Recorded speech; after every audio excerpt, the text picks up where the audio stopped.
چلو آپ فرماتے ہیں کہ سیاست کے لیے آپ ناموزوں ترین شخصیت ہیں اور آپ کا اس طرح کا ارادہ نہیں ہے، لیکن پھر دوسرا کام جو عموماً اس طرح کے لوگ کر جاتے ہیں وہ یہ کہ اپنا ایک الگ فرقہ بنا دیتے ہیں۔ ہم دیکھ رہے ہیں کہ آپ ہر حوالوں سے نئی نئی چیزیں لا رہے ہیں، کہ ایسا تو نہیں ہوگا کہ آپ کے پیروکاروں کا ایک نیا فرقہ بن جائے گا؟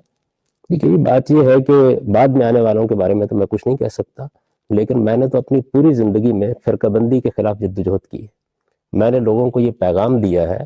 کہ وہ ان چیزوں سے بلند ہو کر دین کو سمجھیں، اور میرا ذاتی احساس یہ ہے کہ فرقہ بندی اس وقت پیدا ہوتی ہے جب آپ اپنے بارے میں یہ خیال کر لیتے ہیں کہ آپ پر شاید الہام ہوا ہے، یہ وہی ہوتی ہے۔ اگر آپ ایک عام انسان کی حیثیت سے اپنے آپ کو پیش کرتے ہیں، لوگوں کو یہ بتاتے ہیں کہ میں نے ایک انسان کی حیثیت سے چیزوں کو سمجھا ہے، میں غلطی کر سکتا ہوں، تم دوسروں کی بات بھی سنو، اور میں تو ہمیشہ اسی کی تلقین کرتا ہوں۔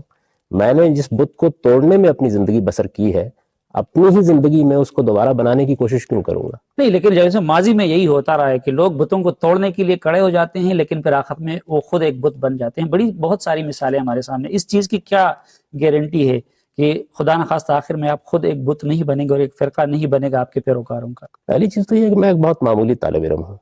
وہ بڑے لوگ ہوا کرتے ہیں جن کے بارے میں اس طرح کے معاملات ہو جایا کرتے ہیں، میں تو ایک طالب علم کی حیثیت سے زندگی بسر کرتا رہا ہوں۔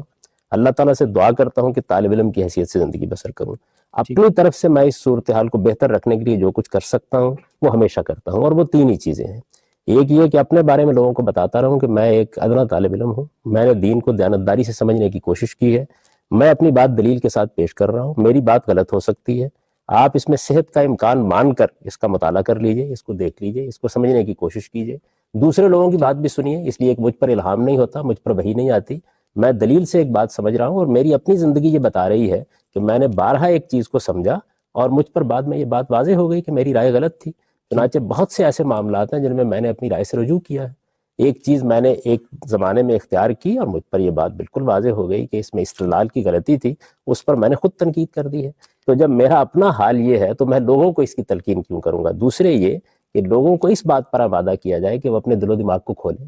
دوسروں کی بات سننے کے معاملے میں اپنے ہاں کوئی بیریئر نہ لگائیں، کوئی فصیل نہ اپنے گرد کھڑی کر لیں، کوئی حصار میں بند ہو کر نہ رہ جائیں، بلکہ ہمیشہ یہ کوشش کریں کہ یہ سمجھیں کہ دین کے سب خدام اصل میں دین ہی کی خدمت کر رہے ہیں، اور تمام ائمہ ہمارے ائمہ ہیں۔ میں تو ماضی کی شخصیات کے بارے میں بھی یہی کہتا ہوں، اور دور حاضر کی شخصیات کے بارے میں بھی یہی کہتا ہوں کہ سب علماء ہمارے علماء ہیں، یہ ہماری امت کا اثاثہ ہیں، یہ جس نقطہ نظر سے بھی تعلق رکھتے ہوں یہ دین کی خدمت کر رہے ہیں۔ آپ ان کی بات کو سنیے، ان کی بات کو سمجھیے، اور جہاں کہیں بھی آپ کو کوئی صحیح بات نظر آتی ہے، جہاں کوئی حق نظر آتا ہے، اس کی پیروی کریں۔ اور تیسری چیز جس کی میں ہمیشہ لوگوں کو تلقین کرتا ہوں یہ ہے کہ حق کے سچے طالب بنیے۔ دنیا میں جس امتحان میں انسان کو مبتلا کیا گیا ہے وہ صرف عمل کا امتحان نہیں ہے، وہ علم کا بھی امتحان ہے، اور علم کے امتحان میں آدمی اسی وقت کامیاب ہوتا ہے جب وہ سچا طالب علم بن جاتا ہے، یعنی اس کو حقیقت جہاں نظر آئے گی وہ اس کی پیروی کرے گا۔ کسی ایک دائرے میں اپنے آپ کو بند کرنا،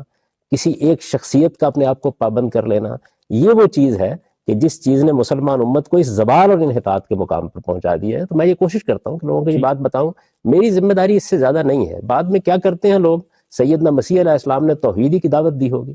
اس میں کیا شبہ ہے؟ قرآن مجید نے ان کی توحید کی دعوت کو جگہ جگہ بیان کیا ہے، لیکن آپ دیکھیے کہ ان کے پیروکاروں نے کیا کیا۔ تو اس خاکسار کا کیا معاملہ ہے؟ یعنی نسبت خاک رہا بعالم پاک، جب اتنی بڑی بڑی شخصیات کے معاملے میں یہ ہو گیا تو اس طالب علم کے بارے میں بھی کوئی فتنہ پیدا ہو سکتا ہے۔ میرا کام یہ ہے کہ میں اپنی زندگی میں اس کے کلا کما کرنے کے لیے جو کر سکتا ہوں۔ تو صاحب یہ آپ کا بڑا پن ہے کہ آپ اپنے آپ کو خاکسار طالب علم اور معمولی آدمی سمجھتے ہیں، دنیا آپ کو عالم سمجھتی ہے۔